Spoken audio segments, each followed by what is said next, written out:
Yo, what's up, my peoples? It's your boy, Big Chris Compton Animator, and I'm here again to give you a review of Raw, WWE Raw, September 30th, 2013. I know I'm hella late with this review. Yeah, I've been working like crazy. I'm an animator and a technical artist, so it's just work has been crazy this week, and I haven't really been able to watch a lot of my shows and stuff. So I get to the shit when I get to the shit, and I'm at the shit. So this week's Raw was a pretty good show. We started off with CM Punk in the ring giving a promo, talking about the Paul Heyman shit, and that no matter who Paul Heyman brings up against him, he'll beat him down. It was an okay promo. It kind of felt like CM Punk was just talking to talk for him a while. I think CM Punk needs a little bit more of a nudge and saying, okay, yeah, say this and say this. I know CM Punk is a very good talker, but it felt like he really didn't know what to say during this promo. Brad Maddox came out and he said a bunch of bullshit, and he was very horrible at saying it. It was like just making things longer, and I don't even know, man. I did not really like this part. As far as the Brad Maddox part, the CM Punk part was okay. When Brad Maddox was talking, it was pretty bad. Luckily, Big E Langston came out and was, because Punk was saying, bring anybody out here and I'll whoop their ass.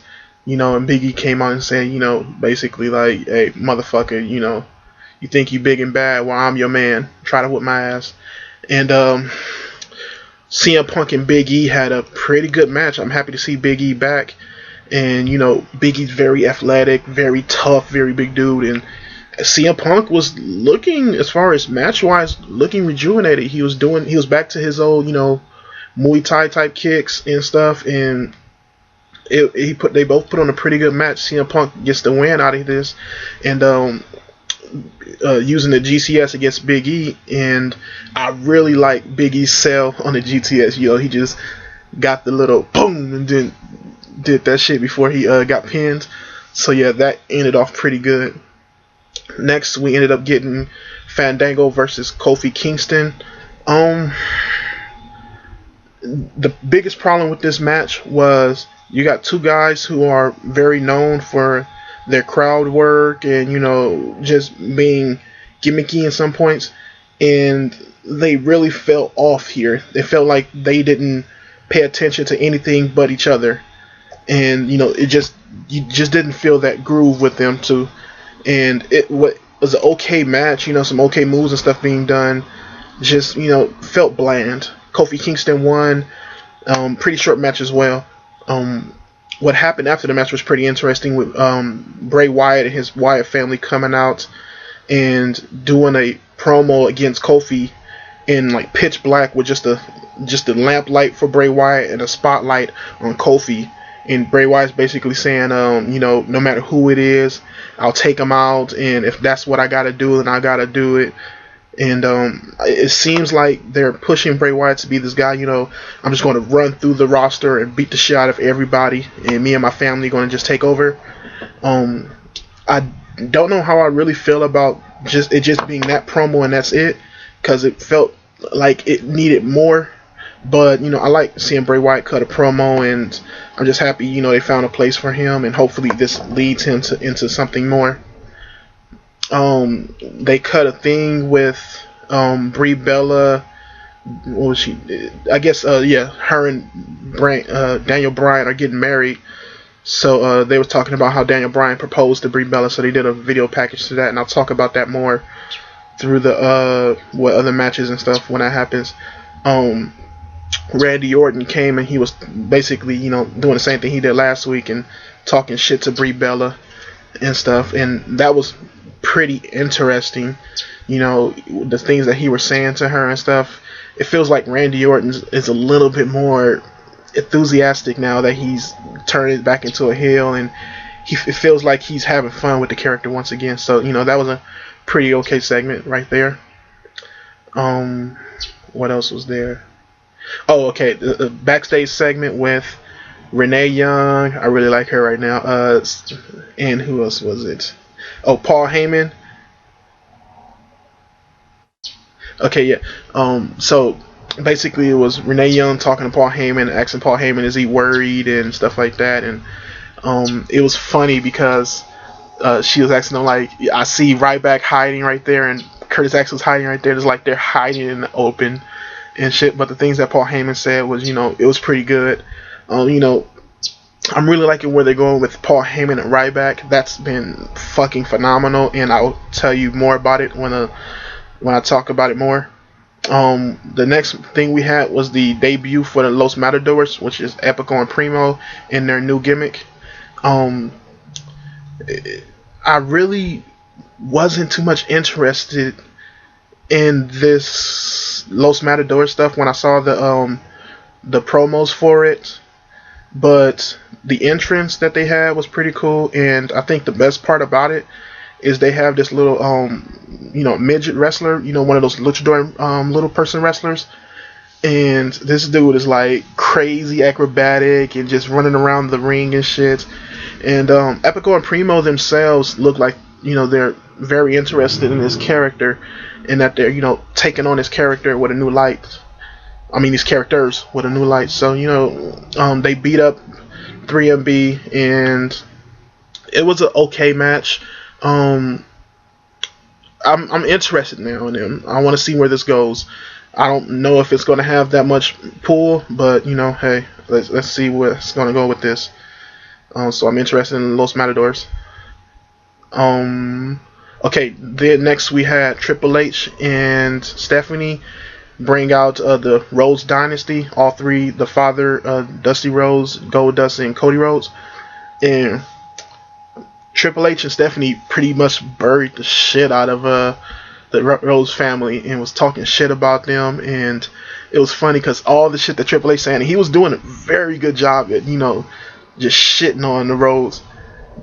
Dusty and his, fucking awesomeness just basically came out and said, Triple H, you ain't shit. I don't remember, I don't want to repeat everything he said, or just repeat it word for word or whatever. But, it was, he basically said nothing and did the face to the hand, a hand to the face thing to Stephanie, and was like, if you want me to be that guy, I'll be that guy. I'll be your Huckleberry Hound. And yeah, that was a pretty interesting thing with them. And then Stephanie got into Dusty's face and was like, if you want to if you want to get beat up, you can get beat up, some shit like that. So yeah, I mean, it was a pretty interesting segment. And what is going to be now at Battleground is, what's his name? Cody Rhodes and Goldust versus the tag team champions, part of the Shield.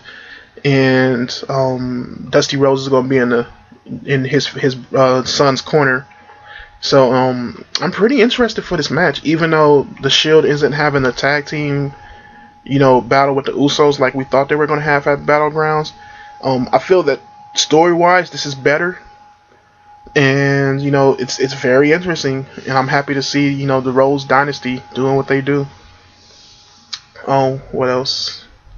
Oh, and Dusty and Cody and them got attacked by the Shield after that segment, and that was pretty fun to see, and the Shield acting dominant and stuff. So yeah. Next we had Curtis Axel versus R-Truth. This was a pretty interesting match.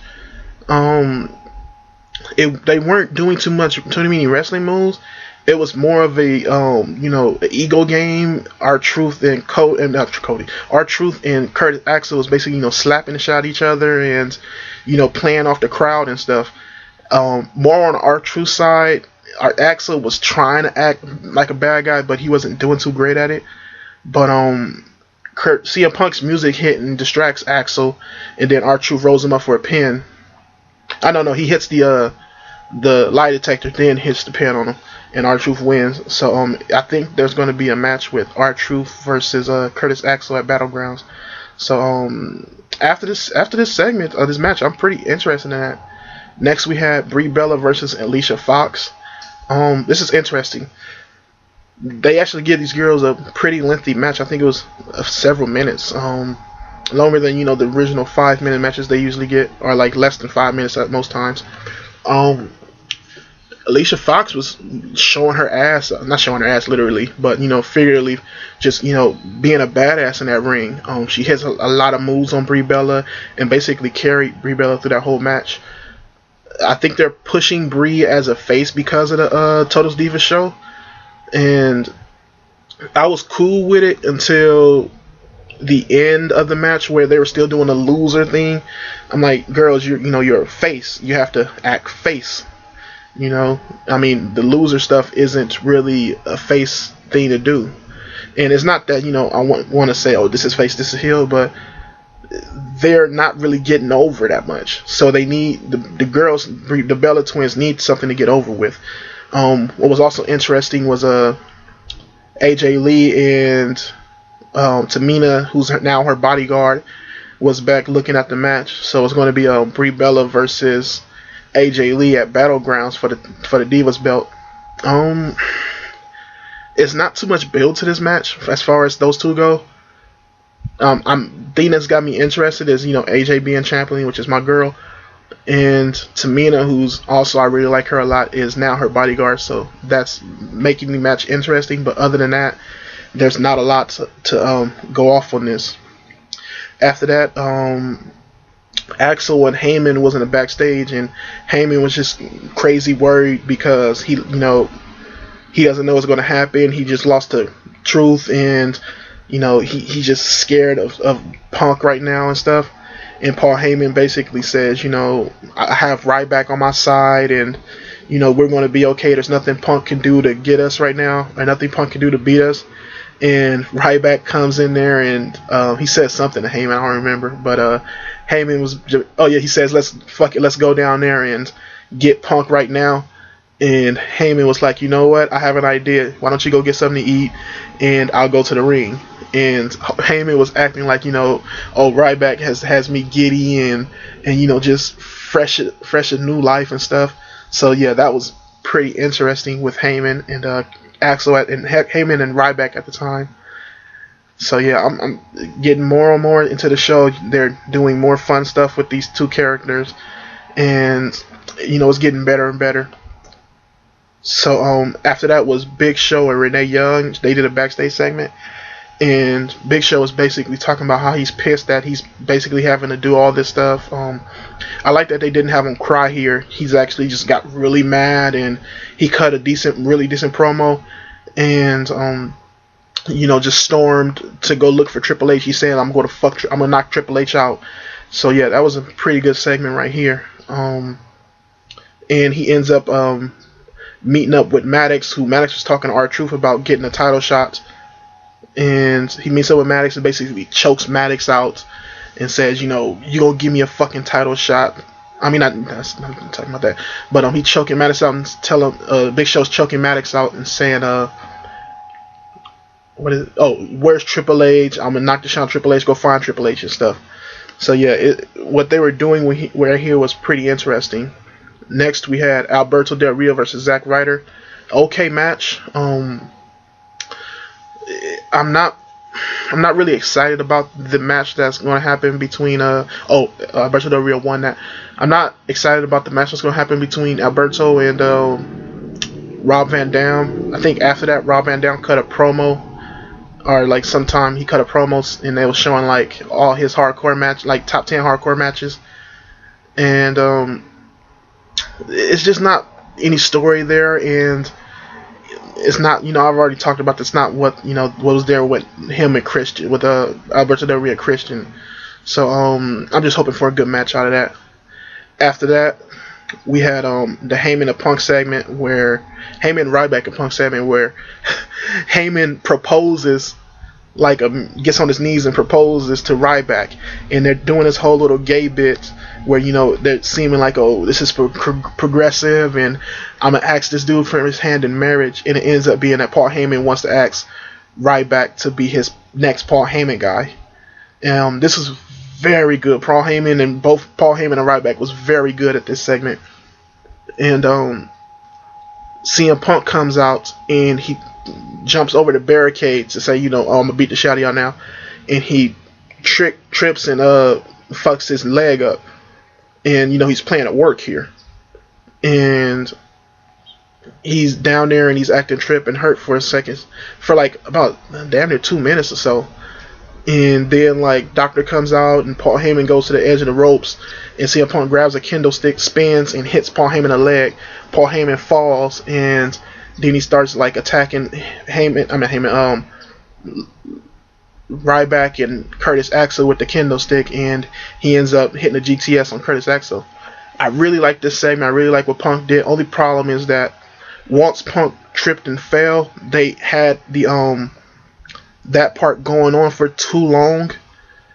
He was hurt. He was playing hurt for too long. They should have just had it like 30 seconds, and then they did the attack on Paul Heyman and Ryback and Curtis Axel.